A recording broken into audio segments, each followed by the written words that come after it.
Dear student, मैं किरण सिंह, सहायक प्राध्यापक समाजशास्त्र, किरोड़ीमल शासकीय कला एवं विज्ञान महाविद्यालय रायगढ़।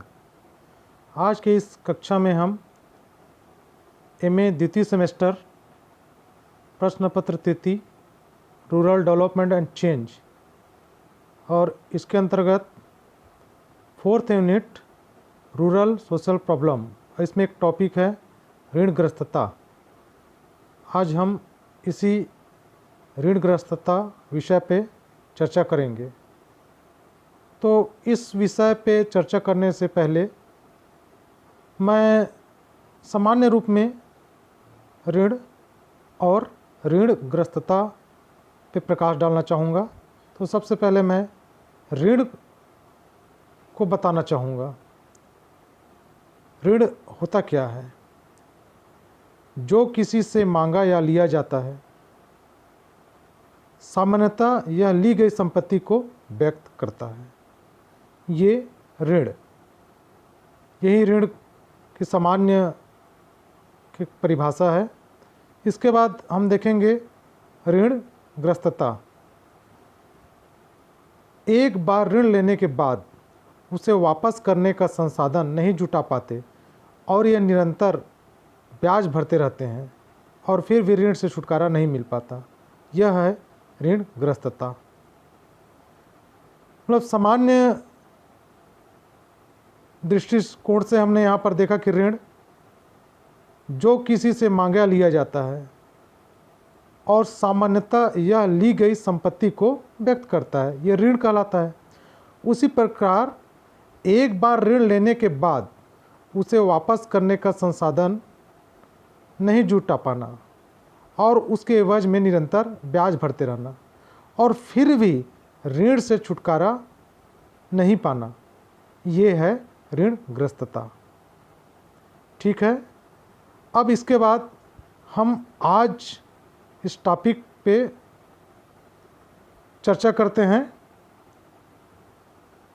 डिटेल से। तो सबसे पहले हम इसके प्रस्तावना में जाएंगे। जैसा कि अपन को मालूम है कि हम इस ऋणग्रस्तता को ग्रामीण समाज के संदर्भ में आज अध्ययन कर रहे हैं। तो हमारा जो देश है ये गाँवों का देश है, ग्रामों का देश है और हमारा जो ग्रामीण जनसंख्या है मुख्यतः कृषि पर निर्भर करती है, मतलब कृषि आधारित अर्थव्यवस्था होती है। और इसी संदर्भ में ये ऋणग्रस्तता हमारे गांव की एक प्रमुख समस्या है। यहाँ प्राकृतिक संसाधनों की प्रचुरता, भूमि के उपजाऊपन, खनिज भंडारों की बहुलता एवं जनसंख्या की विशालता के बावजूद भी ग्रामीण अर्थव्यवस्था पतनोन्मुख है। यहाँ के किसान दरिद्रता और ऋण के बंधन में जकड़े हुए हैं। देश में समृद्ध कृषि के सभी तत्व जैसे कृषक आदि के बावजूद भी कृषि पिछड़ी अवस्था में है और भारतीय ग्राम पर निर्भरता की छाया पड़ी हुई है। कुछ लोगों को तो 2 वक्त की रोटी तक भी नसीब नहीं होती है। अपनी आवश्यकताओं की पूर्ति के लिए ऋण में ही पैदा होता है, जीवन बिताता है, मरता है और पीछे वालों के लिए ऋण छोड़ जाता है। तो स्पष्ट है इसकी प्रस्तावना से कि यह एक गंभीर समस्या है ग्रामीण समाज के लिए और इसी समस्या के कारण आज हमारा ग्रामीण समाज अत्यंत पिछड़ा हुआ है, इस समस्या से उभर नहीं पा रहा है। इसके लिए कुछ कमियां, दोष हैं जिसका हम अध्ययन आगे करेंगे। तो इस प्रस्तावना के बाद मैं ऋणग्रस्तता के कारण पे फोकस डालना चाहूँगा कि इस ऋणग्रस्तता के प्रमुख कारण कौन कौन से हैं। तो सबसे पहले कारणों में कम आय, जो सोर्स ऑफ इनकम होता है वो बहुत कम होता है।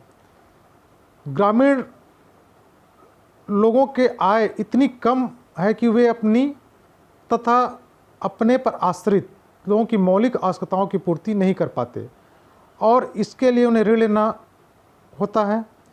उनके पास भूमि की मात्रा बहुत कम है। भूमि होती है लेकिन बहुत कम होती है, और जो कुछ भूमि है वह भी पारिवारिक विभाजन के समय छोटे छोटे टुकड़ों में बँट जाती है और वह कम उत्पादक हो जाती है। अब कम उत्पादक होने के कारण उनकी आय भी बहुत कम हो जाती है और जिससे उनका जीवन निर्वाह कठिन हो जाता है और इसके लिए उन्हें ऋण का सहारा लेना पड़ता है। दूसरा प्रमुख कारण है भूमि पर जनसंख्या का अधिक दबाव। भारत में अन्य देशों की तुलना में जनसंख्या अधिक है। कृषि योग्य भूमि की कमी और उस पर दिनों दिन बढ़ती जनसंख्या का भार ग्रामीणों को ऋण लेने के लिए मजबूर करता है। बिल्कुल सही है, जनसंख्या इतनी अधिक है और भूमि कम है, पर्याप्त मात्रा में कृषि योग्य भूमि नहीं होती है। इसके लिए जो कृषक वर्ग हैं दूसरे अन्य समृद्ध किसानों से, बड़े किसानों से ऋण लेते हैं और ऋण न चुकाने की स्थिति में ऋणग्रस्त हो जाते हैं। तीसरा प्रमुख कारण है कुटीर उद्योगों का अभाव। अंग्रेजों के आने से पूर्व गांव में कुटीर व्यवसाय की बहुलता थी। ग्रामीण लोग कृषि के साथ साथ उद्योगों से भी जीवन यापन करते थे, किंतु औद्योगिकरण के कारण ग्रामीण कुटीर व्यवसाय चौपट हो गए और किसानों के पास केवल भूमि ही जीवन यापन के साधन के रूप में रह गई। कृषि से अवकाश के बाद अब वे खाली बैठे रहने लगे। इनका प्रभाव उनकी आय पर पड़ने लगा। मतलब जब उनका कृषि कार्य समाप्त हो जाता था तो उनके पास आय के लिए अन्य कार्य की विकल्प नहीं होती थी, जिसके कारण उनकी आय में कमी होने लगी और जिसके कारण वो ऋणग्रस्तता से ग्रसित होने लगे। चौथा कारण है कृषि की अनिश्चितता। भारतीय कृषि वर्ष का जुआ है। अतिवृष्टि, अनावृष्टि, कीड़े मकोड़े का प्रकोप एवं अन्य प्राकृतिक विपदाएं कृषि उपज को नष्ट कर देती हैं और कठोर परिश्रम के बाद भी उन्हें कभी कभी कुछ भी हाथ नहीं लगता। बिल्कुल सही है, वर्तमान में कृषि कार्य बहुत कठिन है, बिल्कुल एक जुआ है। हम दावे के साथ नहीं कर सकते कि हमने जितना मेहनत कृषि कार्य के लिए किया है उतनी अधिक हमको उसमें उत्पादकता हासिल होगी, क्योंकि प्राकृतिक आपदाएं आते रहती हैं, जिसके कारण कठोर परिश्रम के बाद भी कृषक के हाथ में कभी कभी कुछ नहीं आता है। बिल्कुल वो घाटे में चला जाता है और कृषि कार्य के लिए जो भी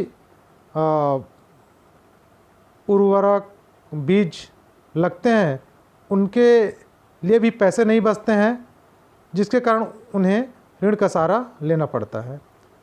पांचवा प्रमुख कारण है सामाजिक रीति रिवाज। ग्रामीण लोग अनेक सामाजिक समस्याओं से जुड़े होते हैं। साथ ही साथ सामाजिक रीति रिवाज जैसे दहेज, मृत्युभोज, जन्म उत्सव, विभिन्न प्रकार के त्यौहार, विवाह उत्सव आदि के खर्चों के लिए भी उन्हें ऋण लेना पड़ता है। छठवां प्रमुख कारण है अशिक्षा। अधिकांश ग्रामीण लोग अशिक्षित हैं। इनका लाभ साहूकार लोग उठाते हैं। उन्हें दिए जाने वाला ऋण का हिसाब वे नहीं कर पाते। ऋण पत्रों पर कुछ भी लिखकर उनसे अंगूठा करा लिया जाता है। इस ऋण को चुकाने में असमर्थ होते हैं। अशिक्षा एक बहुत बड़ा कारण है, क्योंकि अशिक्षा के कारण ये बैंक और सहकारी समितियां जो इन्हें सरलता से और कम ब्याज पर ऋण दे सकती हैं, लेकिन डर के या भय से वहाँ ना जाकर साहूकार के चंगुल में फंस जाते हैं और दिन ब दिन ऋण जो है इन पे बढ़ने लगती है। ये प्रमुख कारण थे ऋणग्रस्तता के। अब हम ऋणग्रस्तता के दुष्परिणाम की चर्चा करते हैं। ऋणग्रस्तता के परिणाम स्वरूप ग्रामीण लोगों में अनेक बुराइयां पैदा हुई हैं। अच्छे भोजन की बात हम बिल्कुल नहीं करेंगे, इन्हें तो भरपेट भोजन नहीं मिल पाता, मतलब 2 वक्त की रोटी के लिए भी इनको परेशानी होनी शुरू हो जाती है, जिसके कारण ये रोगी बन जाते हैं। विभिन्न प्रकार के रोग शरीर में पनपने लगते हैं, चिकित्सा सुविधा नहीं मिल पाती। इन सभी का प्रभाव उनकी कार्य क्षमता पर पड़ता है। वे कृषि में उन्नत खाद, बीज, आधुनिक तकनीक आदि का प्रयोग नहीं कर सकते। वे अकुशल श्रमिक का कार्य कर सकते हैं, दक्ष श्रमिक का नहीं, क्योंकि साधनों के अभाव में शिक्षा और प्रशिक्षण प्राप्त नहीं कर सकते। ऋणग्रस्तता बेगारी और दासता के लिए उत्तरदायित्व है। तो दुष्परिणाम बहुत भयंकर हैं। इसमें ग्रामीण नागरिक, उन्हें 2 वक्त की या भरपेट भोजन नहीं मिल पाने के कारण बहुत सारे रोग से ग्रसित हो जाते हैं और उन्हें चिकित्सा सुविधा भी सही समय में नहीं मिल पाती है। उनकी कार्य क्षमता प्रभावित होने लगती है। कृषि के आधुनिक तौर तरीके नहीं अपना सकते हैं, नहीं प्रयोग कर सकते हैं। अकुशल श्रमिक की तरह कार्य करने पे मजबूर हो जाते हैं। डियर स्टूडेंट, इसको आप पॉइंट में, अलग अलग पॉइंट में भी लिख सकते हैं और उसको फिर डील कर सकते हैं। मैंने एक पैराग्राफ में इसके दुष्परिणाम की चर्चा की है। अब आगे बढ़ते हैं। ऋणग्रस्तता को दूर करने के प्रयास। यहाँ पर हम 4-5 बिंदु पर चर्चा करेंगे जिससे इस ऋणग्रस्तता को दूर करने का प्रयास किया जा सकता है। पहला, समस्त ग्रामीण ऋणों को समाप्त कर दिया जाए और राज्य का भूमि कर कम कर दिया जाए।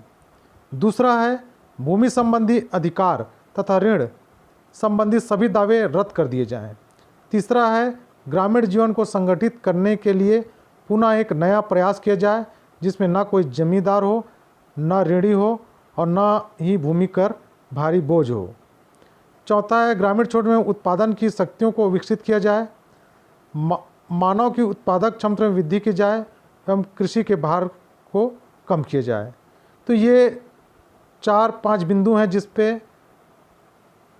अमल करके ऋणग्रस्तता को दूर करने का प्रयास किया जा सकता है। डियर स्टूडेंट, ये नगरीय समाज की एक बहुत बड़ी भयंकर समस्या है। ये जो समस्या है, चाहे सभ्य समाज हो, नगरीय समाज हो, चाहे जनजातीय समाज हो, ग्रामीण समाज हो, सभी समाजों में पाई जाती है। यहाँ पर हमने ग्रामीण समाज में ऋणग्रस्तता की समस्या को जाना, समझा, उसके कारणों की चर्चा की, उसके परिणामों की चर्चा की और उसको दूर करने के प्रयास पे हमने यहाँ चर्चा किया। डियर स्टूडेंट, मैं कुछ संदर्भ, रेफरेंस बुक का नाम आप लोगों को बता रहा हूँ जो आप लोगों के लिए निश्चित रूप से उपयोगी सिद्ध होगी। ग्रामीण समाजशास्त्र डॉक्टर VN सिंह, डॉक्टर जन्मे जय सिंह। ग्रामीण समाजशास्त्र डॉक्टर गोपाल कृष्ण अग्रवाल, डॉक्टर शील स्वरूप पांडे। ग्रामीण समाजशास्त्र डॉक्टर संजीव महाजन। भारत में ग्रामीण समाज डॉक्टर DS बघेल और ग्रामीण समाजशास्त्र डॉक्टर R के रस्तोगी।